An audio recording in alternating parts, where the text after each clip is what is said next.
So, when we left off, I was making this observation that is easily made. And that is, if you were reading the Bible, say for the first time, any of you are not, and you're reading from beginning to end, like you typically would with a book, right? You would think, this is just one cataclysmic failure after another, after another, after another, right? It doesn't take long, right? Because you have,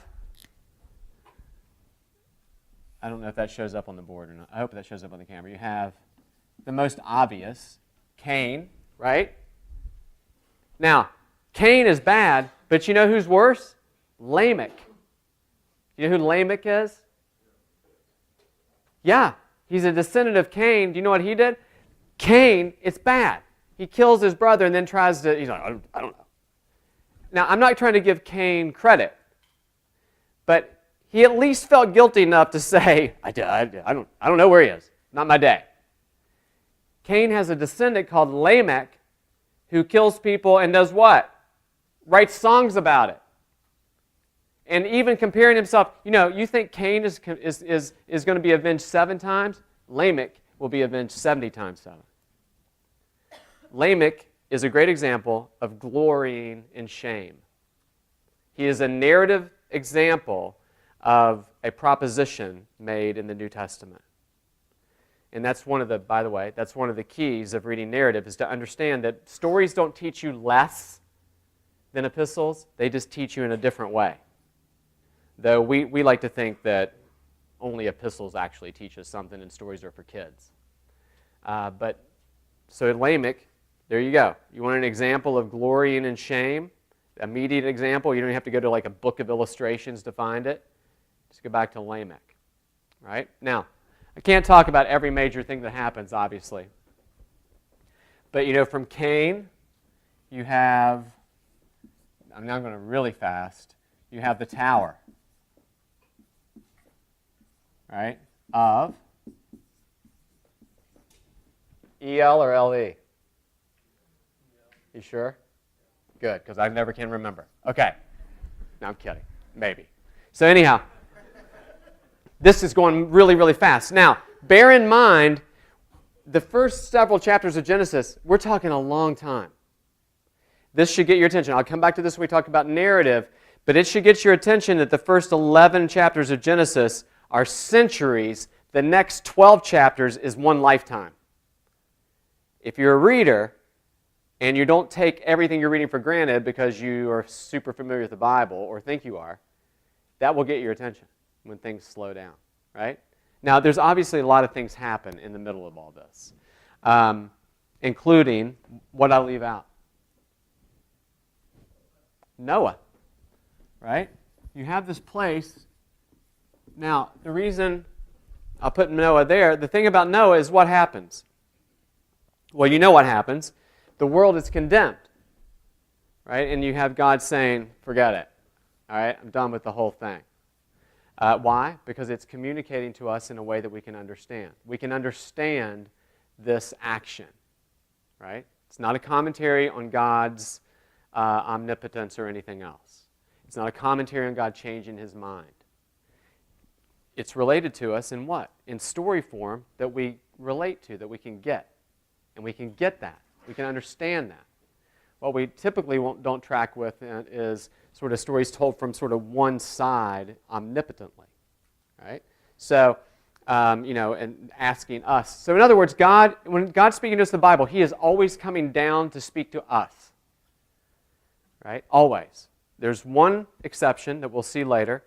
That is, in the Psalms, you hear people speaking up to God, which explains why they say all the things they do, and why the language of Psalms is different than language at other places in the Bible. But I'll save that for another day. Right? So, you have the story of Noah. You obviously know the story. The flood saves no one. The flood is judgment. What saves people? God. But what saves people? They're saved in the ark. Right? This is what Peter says in 1 Peter. Right? 8 people were saved. Remember, this is really important. Later, we're not going to get into this for this class, but if you're a Baptist, right, and you may be, it's really important to understand that the water of the flood saved no one. It destroyed everybody. That's what floods do. People were saved out of the water by the flood, by God. Right? So you want an Old Testament analogy to baptism, there's the clearest and best. Everything else being secondary. So anyhow, that's free, by the way. Not necessarily part of the story, though it is. So you have Noah, but what happens after the flood? What's God say to Noah? Anybody know? Yeah, he repeats the creation mandates, basically, right? Yes. The answer is yes. He says, be fruitful and multiply. And if you're reading, you're like, hey, restart. Well, it takes almost no time before you find out, I had high hopes for Noah. He was singled out as being righteous, right? He was on God's side. But then something strange happens. Something inappropriate happens. Noah gets drunk. His sons treat him inappropriately without respect. It's kind of a strange passage. But whatever the case, it becomes really, really clear this is not the answer. We're not going to start over, right? If we did start over, it is the quickest restart in the history of the planet. No is not the answer. Now, the reason no is not the answer is because Noah doesn't answer the question that's left with Genesis 3. That's why Noah is not the answer. Because he can't provide, through Noah, there can't be provision for the problem of Adam. Right? Why? Because Noah's a guy born on that side of Eden, under condemnation. Right? With sin. And so as good as things may look, it doesn't last long and not for many people. Right? Not even if you're Russell Crowe. And so anyway,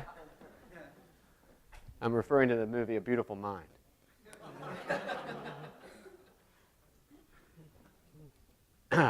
Anyhow.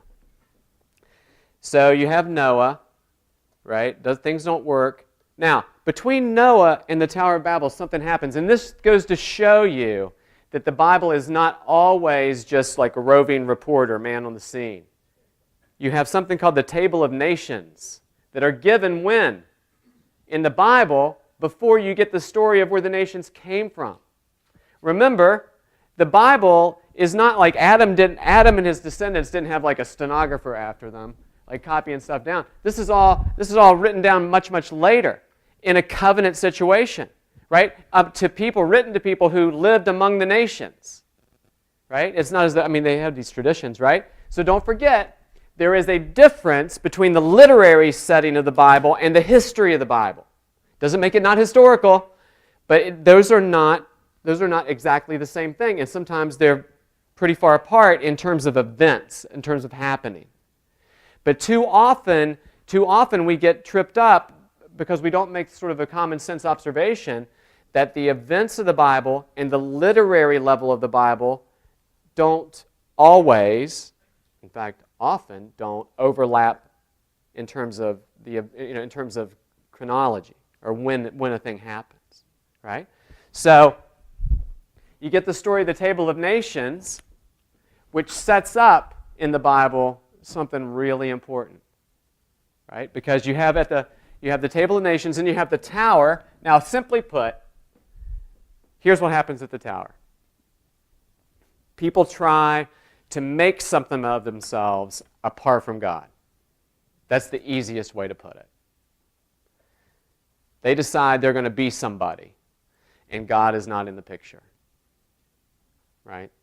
Building a building isn't bad. It's not one of these things. I hear this sometimes where God looks down and he's like, building? I made the whole earth. Right? As though he thinks everything we do is just a huge joke. Right? I hear some people talk that way sometimes, but God's not just some trickster up there like constantly making fun of us. Right? I don't know where we get this view of God. It's completely impersonal in things. As though God looks at every single thing we do and this is like, you guys are pathetic, man. Right? So when he says he who sits in the heavens laughs, right? It's not just about laughs at every single thing we ever do. Right? Remember, if you're a believer, God is actually on your side. Right? So anyway, it's not just building a building, it's that they're trying to make themselves something apart from God. Right? When they say we're going to build a tower up to the heavens. And God says, this is not going to happen.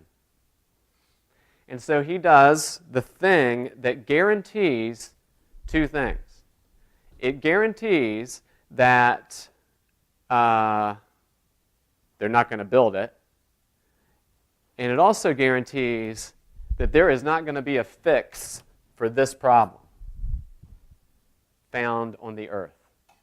As though that needed proving, right? Because what happens? The languages are confused. Now, try to fill this gap even if everybody speaks the same language. Now try to fill it if people are immediately broken up according to who can understand who and who can't understand others. And it takes no time for people like, oh, here's 10 people. We all speak whatever this is we're speaking now. We haven't named it yet. Obviously English. That's how we act. But, of course, nobody knew English. And then those people over there. But all of a sudden what happens? This is just, conflating a lot of history here. These people say, they got a lot more grass for their cows over there than we do. Plus, they're not like us. They don't speak the same language. Over time, they look different than us. You know what we need? We need that grass over there. You know what we're going to do? We're going to take it because there's more of us than them. Right? That's what happened. That's what happens. It leads to, it exacerbates every single problem that exists between people. It amps up everything. And it doesn't create it. It already existed. But the possibility or the hopes of fixing this problem have just shrunk from no chance to whatever's less than no chance. And that's a significant thing. Right? So you have the nations. There's a whole bunch of things I could have said back here that, are interesting theologically, but, about Adam and working, right? Work continues. It's just, we think that you should work so you can get a chance to do nothing, right? But that's a perverted view of work because we live in a fallen world, right? But the next time you have to stay up studying Greek and Hebrew because you haven't been studying for like 2 weeks and you have an exam tomorrow, and you've decided that now you're going to get pious and study and everybody has to leave you alone because your loved ones are now a burden to you because you've been bone idle for 2 weeks. Sorry, that sounded condemning, but it's because it was. And so, right, you know what I'm talking about, right? You procrastinate, and all of a sudden now you don't have time for anybody in your life, and it's their fault. Your children are now a bother. You could have been spending time with them all along and doing your work. But now, everybody you love is a burden. Why? Because you've been doing everything but what you should have been doing up to that moment. And you've forgotten that it's your fault that people that love you, you now look at them as in your way. Right? It's one of the things we do that can be corrected over time, continually. So anyhow, that all goes back. You have those problems, though. You can go back and think, yep, Adam, I'm in him. Tower, got to learn Greek. Right? No way around it. Right? You have no choice. Right? You got to. Move to another country, you got to learn the language. Why? Blame those people. But you have to do it. Right? So that's what happens. Everything is separated. It's really important, though, because you do have the nations.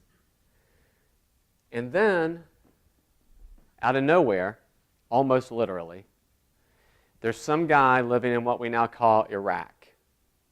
Was there anything special about him? Nothing that we know of. Now, in Jewish literature that was written later, a book called Jubilees and a book called the Testament of Abraham, there's these stories that there was this guy Abram, and before he found the living and true God, he already burned his father's idols. And that he was looking for the one God and not satisfied with all the gods of Ur, of the Chaldeans. The problem is there's no evidence of that in the Bible. There's no reason to assume that Abram was anything other than an idol worshiper. If you assume he wasn't, you have to assume over against all the evidence in the Bible. The main evidence being when they're getting ready to cross into the promised land and Joshua says, choose today. You're going to follow God, or are you going to be like your forefathers across the river? I don't think he means the River Jordan. I think he means, when he says forefathers, I don't think he means the last generation. It's possible, but I think it means across the big river. He's referring all the way back. Anyway, you can chew on that. So anyhow, you have this guy, Abram. He's nobody special, as far as we know, at that point. And what's a genealogy do in the Bible, besides speed up your daily Bible reading for the day?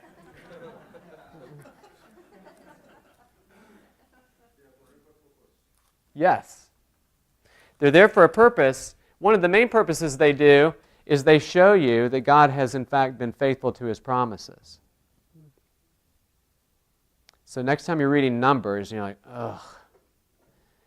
Just remember, they went down into Egypt with a handful, and now they have, what, 6 million? Something like that?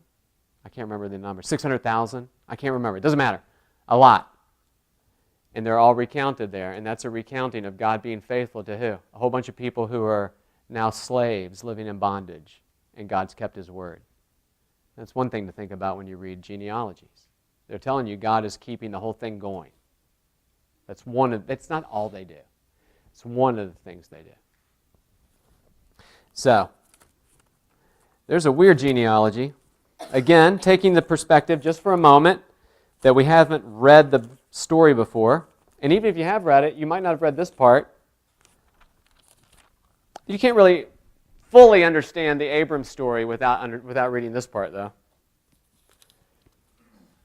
You're reading along. You have all these genealogies of people. You have, this is at the end of, near the end of chapter 11.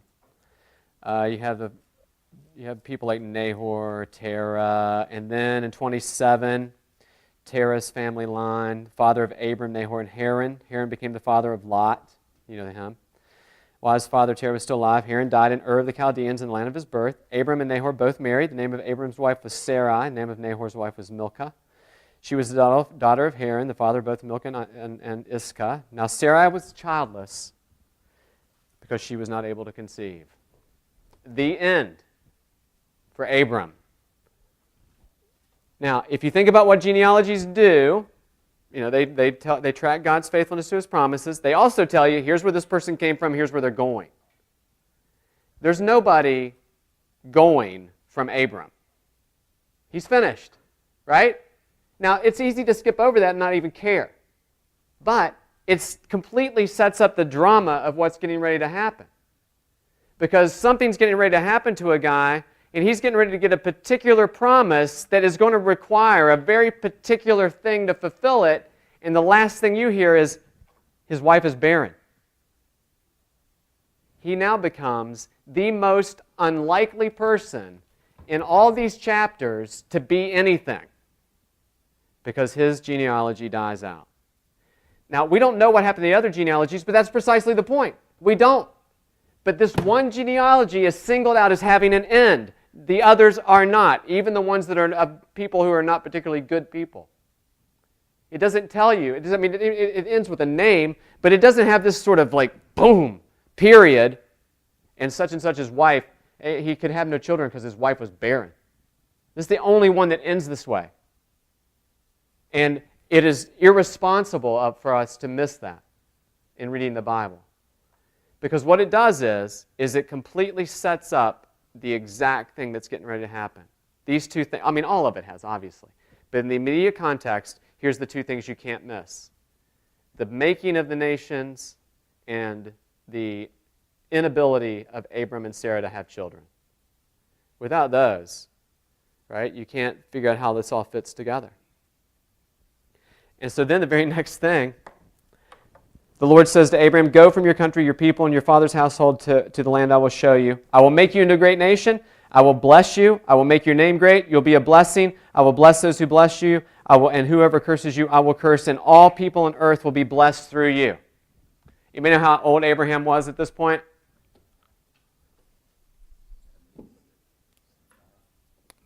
75, we'll say. That's a long time. Now, I know people lived a long time, but that's even back then, right? He's getting up past his sell-by date. And we already know that his wife can't have children. Now, all of a sudden, God appears to him and says, what? I'm going to make you what? What do you need to be a great nation, basically? You're going to need some children somewhere. The very thing that Abram can't have. And the very thing that's sort of recently come into existence, right? I mean in narrative recent. That is a narrative recently. It's not as though the nations were just created like the day before because it's just a chapter back, right? There's time passes here. But the author of the Bible is just giving us a compacted version, and that's all we need. We don't need to know what happened between all the making of the nations and Abram. We don't have any need to know that. And virtually no need to talk about it, other than there was time between. Right? That's it. So you have Abram, who is childless, but given a great promise.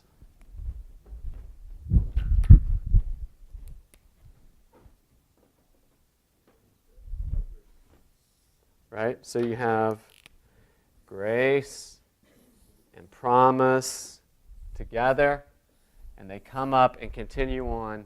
And I'm not saying there's no grace or promise in Noah, don't get me wrong, but I'm just trying to, big picture here.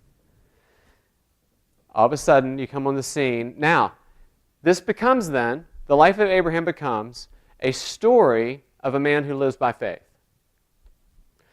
Now, according to Genesis, well, when's the first time Genesis mentions the word faith? You might not know this. I'll tell you. It's in Genesis 15. I'll tell you why I think that is here in a second.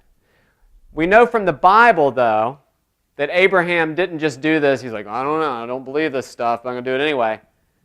Why do we know, flat out, hands down, no argument, from the Bible, that Abraham left in chapter 12 by faith?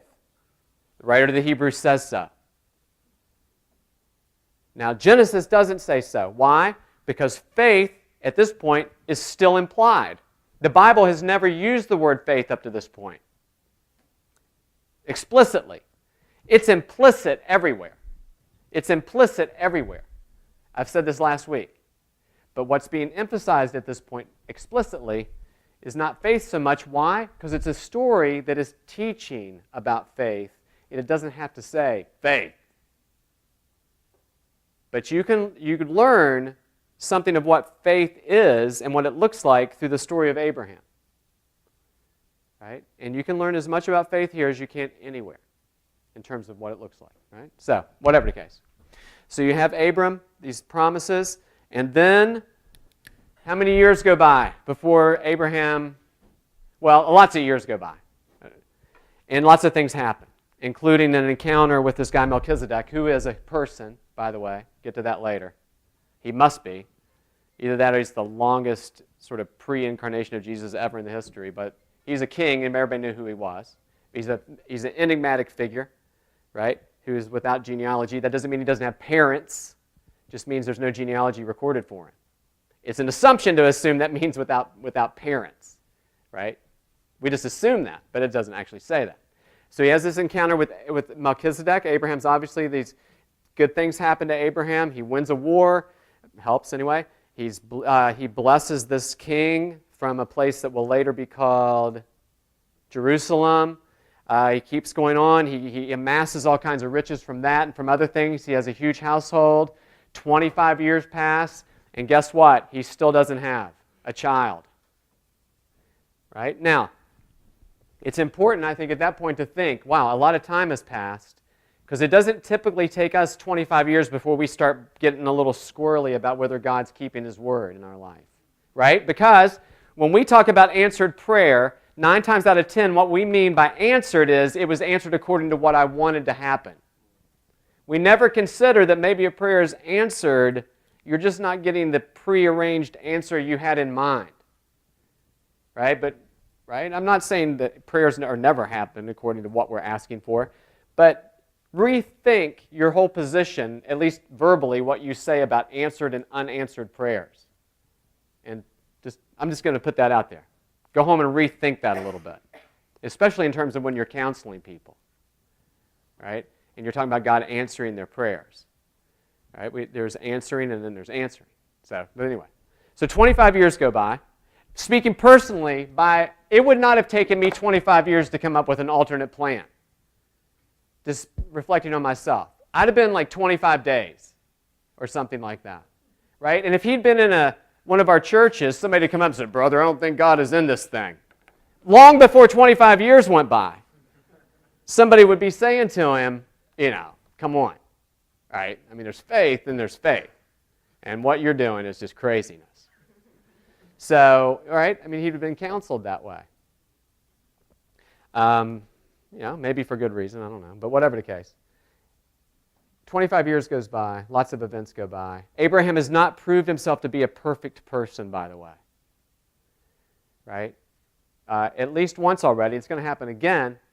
Abraham comes in contact with a very powerful person.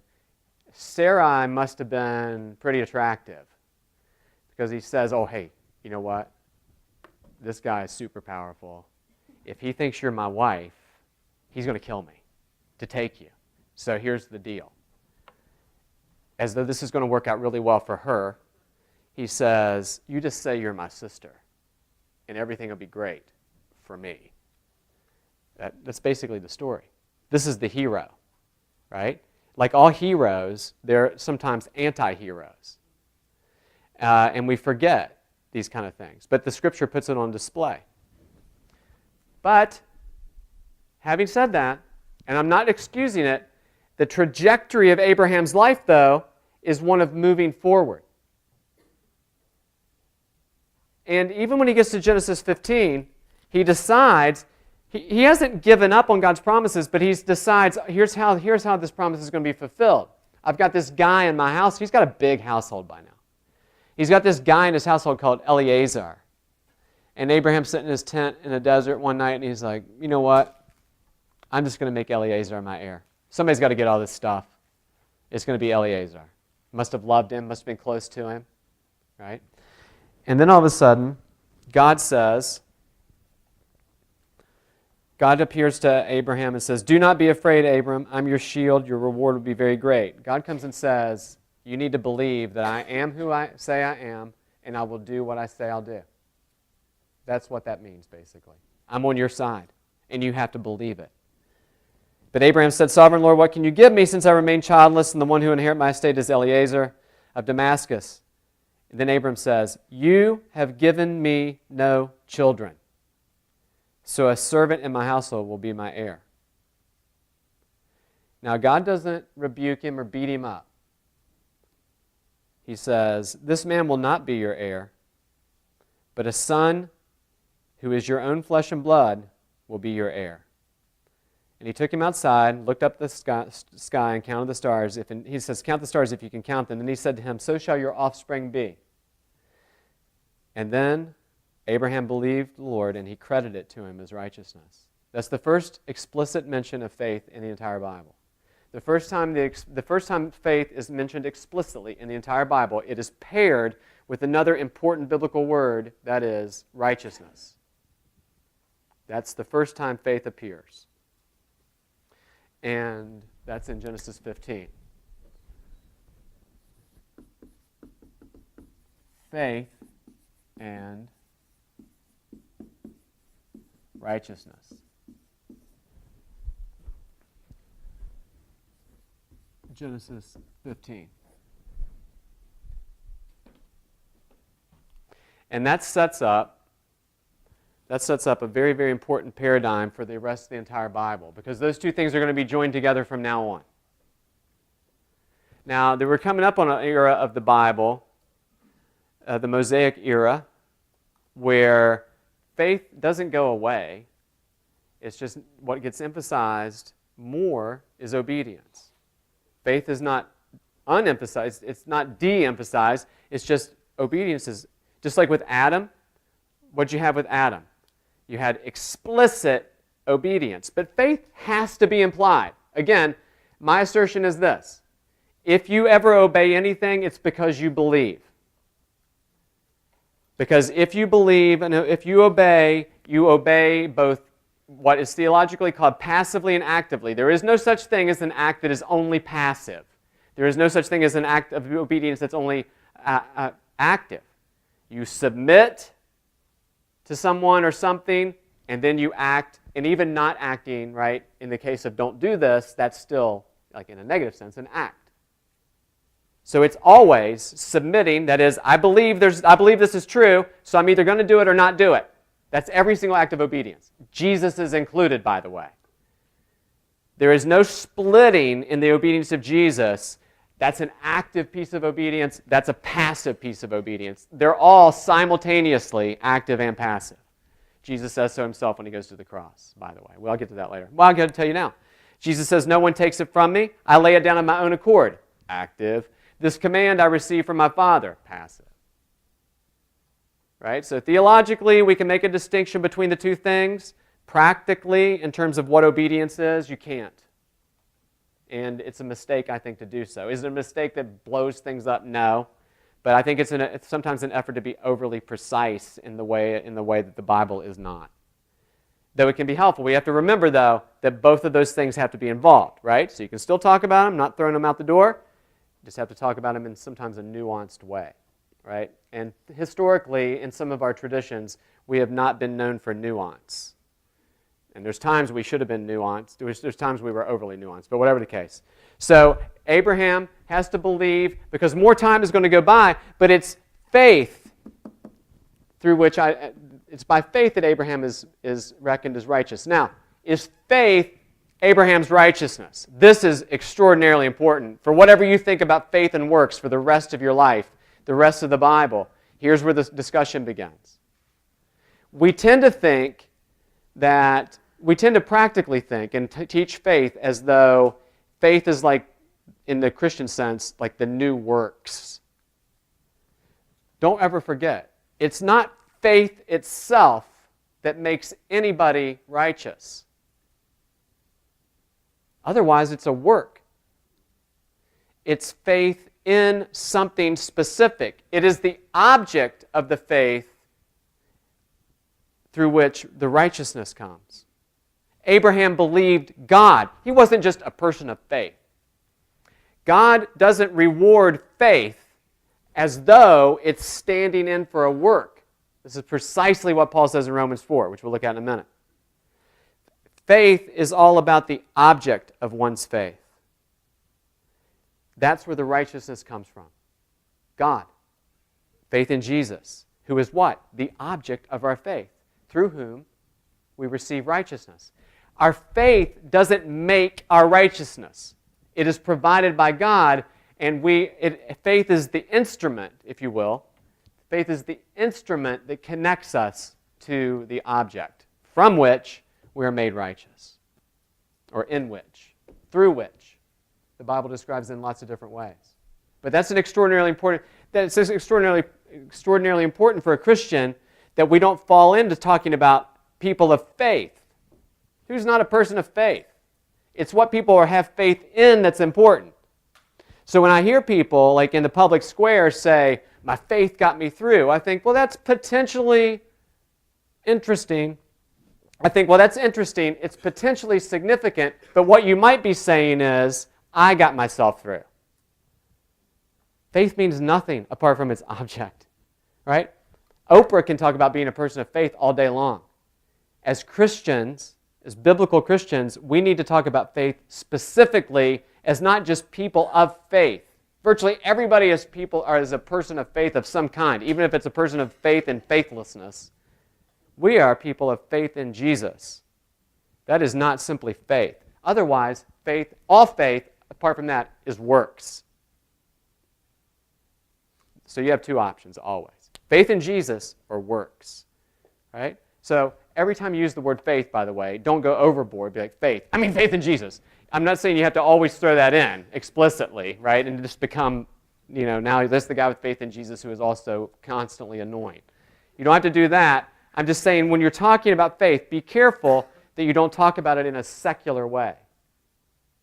Or be careful that you don't teach justification or whatever by faith, that you don't teach justification by faith as though faith, your exercised faith, is the thing that makes you righteous. It better not be. Because if it is, we don't have a shot. It's hopeless.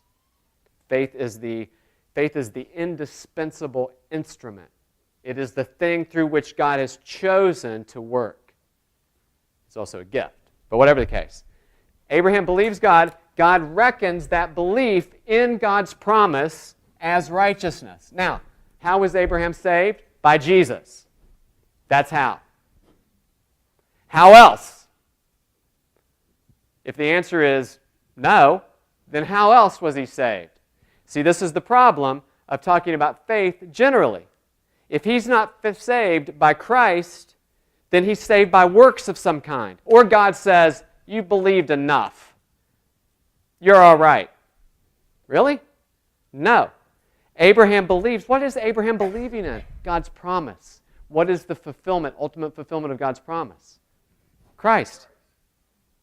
So you want to know how Old Testament believers are connected to Christ? Through the promise. That's why the writer of the Hebrews says they had all these things in the form of what? A promise. But they didn't see them. That's precisely the whole point of that. So that's how you can legitimately talk of an Old Testament believer being saved by the blood of Jesus because they were believing in God's promise. Otherwise, what were they saved by? Bulls and goats? Their own faith? You got to have something that saves them. Right? But at the same time, you have to connect the dots. And that's how you connect them. There's only faith in Jesus for salvation. Right? Which means, now I'm not saying that all of a sudden Abraham had a vision of Jesus of Nazareth. He didn't, as far as I know. If he did, Moses didn't think we needed to know about it nor tell us. But he did believe that God is who he says he is and will do what he says he'll do. And all, according to the Bible, all of God's promises become what? Yes and amen in Christ. And that's how it works. Now, right, this is putting together a big story. Now, we've got a little bit of time here. So this is what's going on with Abraham. I'm going to come back next week, and for the first part of the class, I'll talk about Israel and the law and its function in this big picture. Okay, so we'll have part of next week's class will be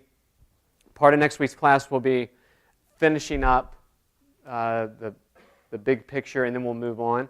But if you're wondering, where's Israel in all this? Next week.